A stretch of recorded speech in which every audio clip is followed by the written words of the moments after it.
नमस्कार, छत्तीसगढ़ कौशल्य भूमि में स्वागत है आपका। मैं हूं आपके साथ प्रियंका मिश्रा। बुलेटिन की करेंगे शुरुआत। सबसे पहले खबर रायपुर से सामने आ रही है, जहां ईच केला गांव में पीएम श्री योजना के तहत छात्रावास का काम करवाया जा रहा है। नाबालिग छात्रों को भूखा रखते हुए ईंट, मिट्टी और रेत ढुलवाई जा रही है, जिसका वीडियो सोशल मीडिया पर तेजी से वायरल हो रहा है। वीडियो सामने आने के बाद जिला प्रशासन ने प्रधान पाठक रीमा टोप्पो को निलंबित कर दिया है।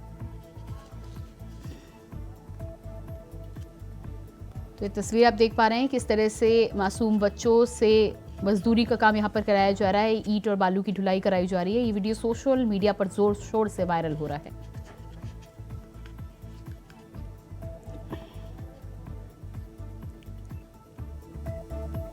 नाबालिगों को भूखा रखकर ढुलवाई गई ईंट, बच्चों से कराया जा रहा है मजदूरी का काम।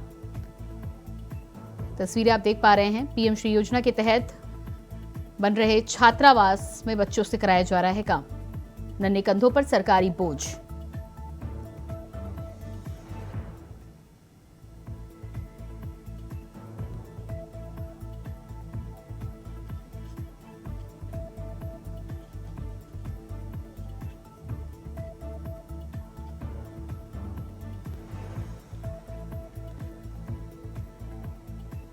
और इसी खबर पर हमारे साथ छत्तीसगढ़ से स्टेट हेड मनोज शुक्ला जुड़ चुके हैं। जी मनोज, जिस तरह से ये तस्वीरें निकलकर सामने आ रही हैं, छोटे नन्हे मासूम बच्चों से ईंट ढुलवाई का काम किया जा रहा है, कहाँ की घटना है और क्या कुछ कार्रवाई अब तक हुई है? जी, आपको बता दें कि छत्तीसगढ़ में शिक्षा विभाग के कारनामे अक्सर उजागर होते रहते हैं। इसी सिलसिले में ये मामला है छत्तीसगढ़ के जशपुर जिले के इचकेला गांव का।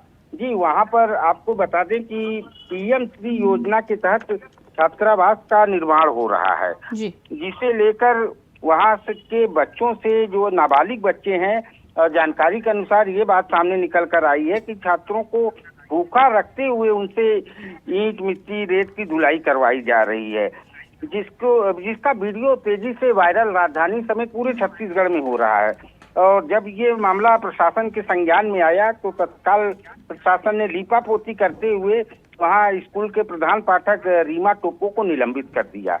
लेकिन ये शिक्षा विभाग का मामला अक्सर किसी न किसी मामले को लेकर सुर्खियों में बना रहता है। जी बिल्कुल। तो जिस तरह से प्रधान को निलंबित कर दिया गया है, उसके बाद स्कूल में किसके शय पर यह काम कराया जा रहा था, किसने निर्देश दिए थे, क्या इस बारे में कोई जानकारी मिली है? उधर भी कार्रवाई हुई है? जी, फिलहाल तो अभी इस बारे में कोई जानकारी सरकारी पुष्टि नहीं हो पाई है, लेकिन बात ये जांच की करने की बात ये सामने निकल आ रही है कि इसकी जांच की जाएगी। और मामला सेंट्रल गवर्नमेंट के से रिलेटेड मामला है, जो निश्चित रूप से यहाँ भी भाजपा की सरकार है, इस पे बड़ी कार्रवाई होने की संभावना दिख रही है। जी बिल्कुल। वीडियो वायरल होने के बाद मनोज, स्कूल प्रशासन की तरफ से स्कूल विभाग का क्या कहना है? स्कूल विभाग का सीधा कहना है कि इस प्रकार की बातें नहीं हुई थी। वो अपने ऊपर ये बातें लेने को लोग तैयार ही नहीं है कि इस प्रकार की घटना हमारे स्कूल में हुई है। लेकिन जो प्रधान पाठक निलंबित हुए, वो बोले कि बच्चों के खेलने को लेकर भी बात उसको टाला जा रहा है। सब मिला के ये कहा जा सकता है। और एक महत्वपूर्ण बात इसमें ये भी बता दूं कि आज सेंट्रल गवर्नमेंट से ये पीएम श्री योजना का उद्घाटन करने यहाँ पे मंत्री भी आने वाले। हो सकता है इसके बाद इस पर बड़ी कार्रवाई होने की संभावना जताई जा रही है। जी बिल्कुल मनोज, इस तमाम जानकारी के लिए बहुत शुक्रिया आपका। और इसके बाद बात करेंगे अगली खबर की। अयोध्या में प्रभु श्री राम लला के दर्शन करने भक्तों में खासा उत्साह देखने को मिल रहा है, जिसे देखते हुए छत्तीसगढ़ सरकार ने भी स्पेशल आस्था ट्रेन चलाई है। बिलासपुर रेलवे स्टेशन से सुबह से ही अयोध्या जाने वाले यात्रियों के आने का दौर शुरू हो गया। भक्तों का उत्साह देखकर प्रदेश बीजेपी अध्यक्ष किरण देव ने केंद्रीय नागरिक उड्डयन मंत्री से मुलाकात की है और रायपुर से अयोध्या धाम तक के सीधे फ्लाइट शुरू करने के लिए पत्र देकर मांग की है। साथ ही जगदलपुर से नियमित इंडिगो विमान सेवा 31 मार्च से शुरू करने के लिए केंद्रीय मंत्री का आभार व्यक्त किया है।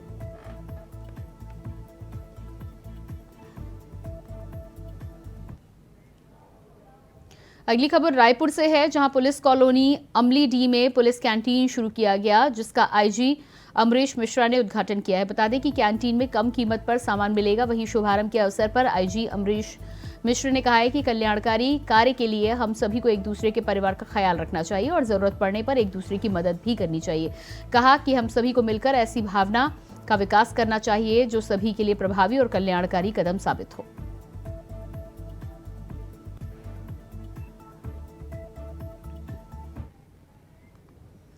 अगली खबर कांकेर से है, जहां जिले के आखिरी छोर पर नक्सल प्रभावित क्षेत्र जिला विधिक सेवा प्राधिकरण शिविर का आयोजन किया गया। बता दें कि वाड़दा के उच्च माध्यमिक विद्यालय में तालुका विधिक सेवा प्राधिकरण ने जिला विधिक सेवा प्राधिकरण शिविर का आयोजन किया, जिसमें मुख्य अतिथि के रूप में व्यवहार कोर्ट वर्ग में न्यायाधीश रवि कश्यप पहुंचे हुए थे, जहां उन्होंने विद्यालय के विद्यार्थियों को विधि तथा कानून के बारे में जानकारी दी। साथ ही मनुष्य रूप में बच्चों को good touch, bad touch, POCSO act, बाल विवाह, मोटर दुर्घटना, बाल श्रम, बाल अपराध, घरेलू हिंसा, साइबर अपराध व मानव अधिकार संविधान की भी जानकारी दी।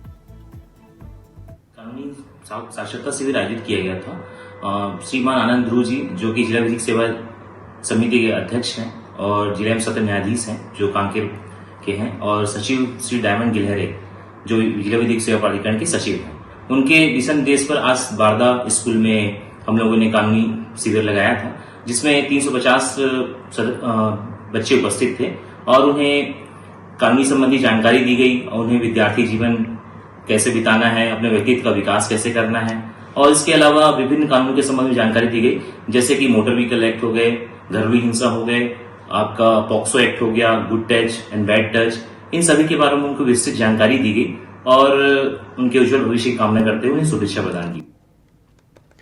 अगली खबर सरगुजा से है, जहां शासकीय योजना का लाभ लेने वाले 3 आरोपियों को पुलिस ने गिरफ्तार किया है। बता दें कि ठगी करने वाले आरोपी अपने आप को केंद्र सरकार की योजना का अधिकारी बताकर भोले भाले ग्रामीणों को ठगी का शिकार बनाते थे। वहीं पुलिस को आरोपियों के कब्जे से 24,000 रुपए नकदी समेत 1 टैबलेट, 3 मोबाइल फोन, आधार कार्ड बरामद किए गए हैं। पुलिस ने आरोपियों के खिलाफ संबंधित धाराओं के तहत कार्रवाई करते हुए न्यायिक रिमांड पर जेल भेज दिया है।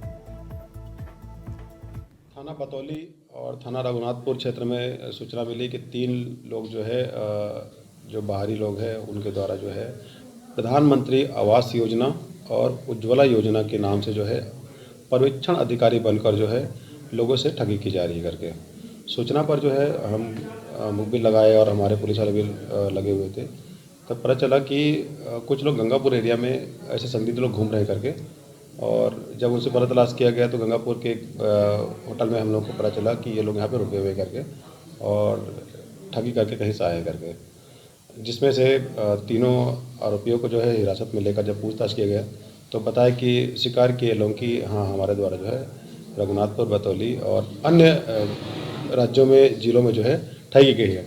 ठगी का इनका बेसिक जो उद्देश्य है वो रहता है कि जो प्रधानमंत्री आवास योजना है, जो उज्ज्वला योजना है, इसमें जो है जो मोडस ऑपरेंडी है वो है कि अपने आप को परीक्षण अधिकारी बताकर जो भी पैसा आया हुआ है योजना के नाम से, जो घर कंप्लीट नहीं हुआ है, जो अनकम्प्लीट है, या उज्ज्वला योजना का लाभ दिलाने के नाम से या बीमा के नाम से, ये लोग जो है मुख्य ठगी करते हैं कि आपके पास जो पैसा आ गया लेकिन आपका घर बना नहीं है, उज्ज्वला योजना में अभी तक आपको जो लाभ मिला है उसके तहत जो है ठगी कर रहे हैं लोग, और बीमा आपका हुआ कि नहीं हुआ उसके नाम से ये लोग जो है आपके नाम से ऊपर शिकायत हुआ है बोल के ये लोग ठगी करते हैं, जिस पर जो है लगभग बतौली थाने में और रघुनाथपुर चौकी में जो एफआईआर दर्ज हुआ और दोनों पर जो है पर कार्रवाई की जा रही है।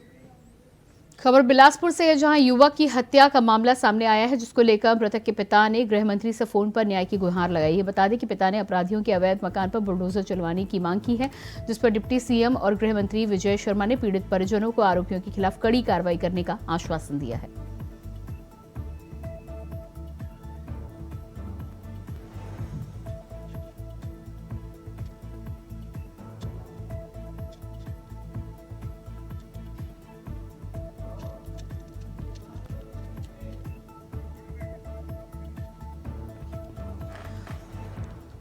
तो युवक की निर्मम हत्या के बाद मृतक के पिता ने न्याय की गुहार लगाई है। डिप्टी सीएम ने कार्रवाई का दिया है आश्वासन। मृतक के पिता का कहना है कि आरोपियों के अवैध मकानों पर बुलडोजर चलाया जाना चाहिए। मृतक के पिता को कार्रवाई का डिप्टी सीएम ने आश्वासन दिया है। बिलासपुर की यह घटना बताई जा रही है।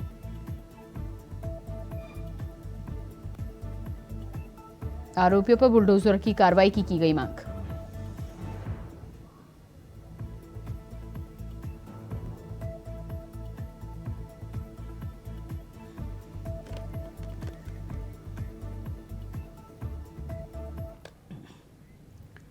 और इसके बाद आइए आपको सीधी लिए चलते हैं दिल्ली विधानसभा, जहां पर सीएम अरविंद केजरीवाल इस समय सदन को संबोधित कर रहे हैं। एमटीएस कर्मचारियों को निकाल दिया इन लोगों ने, योगा क्लासेस दिल्ली के अंदर बंद कर दी इन्होंने। दिल्ली वालों से इतनी नफरत करते हैं ये लोग। और मैं दिल्ली वालों को कहना चाहता हूं, जब तक आपका बेटा जिंदा है, इन बीजेपी वालों के सामने दीवार बन के खड़ा है, बाल बांका नहीं।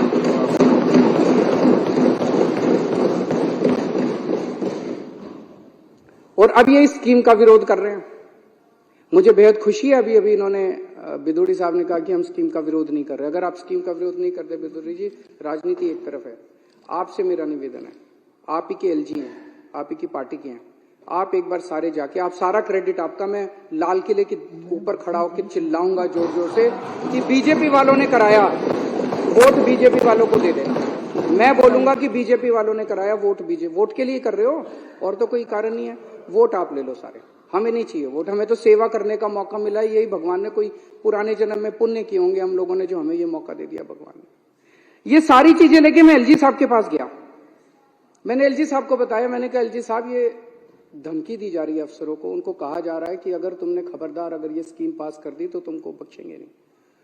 तो एलजी साहब ने कहा कि उनको इसके बारे में जानकारी नहीं है और उनका इससे कोई लेना देना नहीं है, उनको इसके बारे में पता नहीं है। तो आज मैं इस सदन के माध्यम से एलजी साहब से हाथ जोड़ के विनती करना चाहता हूं कि एलजी साहब, एक बार अगर आप फोन भी कर देंगे उठा के इन अफसरों को कि भाई ये स्कीम पास करनी है, शाम तक स्कीम पास हो जाएगी, इतना ही है बस, 3 घंटे में स्कीम पास हो जाएगी, 3 घंटे का है। मेरी एलजी साहब से निवेदन है, हाथ जोड़ के सारे सदन की तरफ से, इस पूरे सदन की तरफ से मेरा निवेदन है, एलजी साहब इस स्कीम को आप अफसरों को फोन कर दो और वो कर दें। और अगर आपके फोन के बावजूद नहीं करें तो एलजी साहब के पास पावर है इनको सस्पेंड करने की, हमारे पास तो नहीं है। तो इन अफसरों को तुरंत सस्पेंड किया जाए और उनको नौकरी से बाहर किया जाए, अगर उसके बावजूद भी ये लोग ना करें। यहां जितने आप लोग बैठे हैं, मेरी आप सब लोगों से निवेदन है, जितने एमएलए बैठे हैं, इन 10.5 लाख परिवारों के घर घर जाना, एक एक के घर जाना आप लोग, और घर घर जाके जनता से कहना कि आपका बिल गलत आया है जी। वो कहेगा हाँ जी आया। बोलो जी ये बीजेपी वाले करा रहे हैं, पर चिंता मत करो, आपका बेटा लगा हुआ है, आपका बेटा आपका बिल ठीक करा के छोड़ेगा। जब तक ठीक नहीं हो जाता बिल भरने की जरूरत नहीं है, हम हैं आपके साथ। कोई बिल भरने की जरूरत नहीं है, कोई चक्कर काटने की जरूरत नहीं है, जल बोर्ड के चक्कर काटना बंद कर दो। केजरीवाल है, आपका बेटा है आपके साथ, घर घर जाना और घर घर जाके इसको करा के आना। और अगर इन्होंने नहीं किया, विदुड़ी साहब, हमारे पास कोई चारा नहीं रहेगा, दिल्ली में बहुत बड़ा आंदोलन होगा इसके ऊपर। हमें आंदोलन तो करना आता है, आंदोलन से ही निकले हुए लोग हैं, फिर दिल्ली में आंदोलन होगा, करना तो पड़ेगा। सीधी उंगली से कर दो, नहीं तो उंगली टेढ़ी करनी पड़ेगी, जनता करेगी, हम नहीं करेंगे। अभी बिदुरी साहब ने कहा कि जनता को ये पसंद नहीं है कि हम कहते हैं काम नहीं करने दे रहे, काम नहीं कर रहे। हम जनता जानती है ये गंदे लोग काम नहीं करने दे रहे, लेकिन केजरीवाल उनका बेटा फिर भी सारे काम करा लेता है। आपने मोहल्ला क्लिनिक रुकने दिए हमने, आपने सीसीटीवी कैमरे रोके, एलजी के घर, उनके वेटिंग रूम के अंदर 10 दिन तक दिल्ली का मुख्यमंत्री वहां पे धरना, उसके कमरे के अंदर धरना देके आया था। सीसीटीवी कैमरे तब पास हुए थे। आपने पिछले साल दवाइयां रोकी, हमने फिर चालू कराई। आपने फरिश्ते स्कीम रोकी, हम दिल्ली सुप्रीम कोर्ट गए और सुप्रीम कोर्ट से फरिश्ते स्कीम पास करा के लाए। आपने जल बोर्ड का पैसा रोका, 6 महीने आपने जल बोर्ड का पैसा रोका, हाई कोर्ट से ऑर्डर करा के ले आए, जल बोर्ड का पैसा मिलेगा। आप काम रोकते रहो, हम काम कराते रहेंगे। जहां डीटीसी पेंशन आपने रोकी, हमने डीटीसी पेंशन भी दिलवा दी सबको। किसी को मारने वाले से उसकी जान बचाने वाला ज्यादा बड़ा होता है। तो मैं आज इस हाउस के माध्यम से 2 चीजें, एक तो एलजी साहब से निवेदन करना चाहता हूं हाथ जोड़ के पूरी विनती के साथ, और दूसरा मैं बीजेपी को जिम्मेदारी देना चाहता हूं, अगर सारा हाउस इसके लिए मंजूर है, कि बीजेपी इसकी जिम्मेदारी ले कि वो एलजी साहब से कह के इस स्कीम को पास करा के लाए। क्योंकि आप भी कह रहे हो कि ये स्कीम अच्छी है, पूरे हाउस का इस पे सहमति है कि ये स्कीम अच्छी है, होनी चाहिए, 10.5 लाख परिवारों को इसका फायदा मिलेगा। तो आप इसकी जिम्मेदारी लेके इसको करा के लाइए। बहुत बहुत शुक्रिया, मैं इसका समर्थन करता हूँ।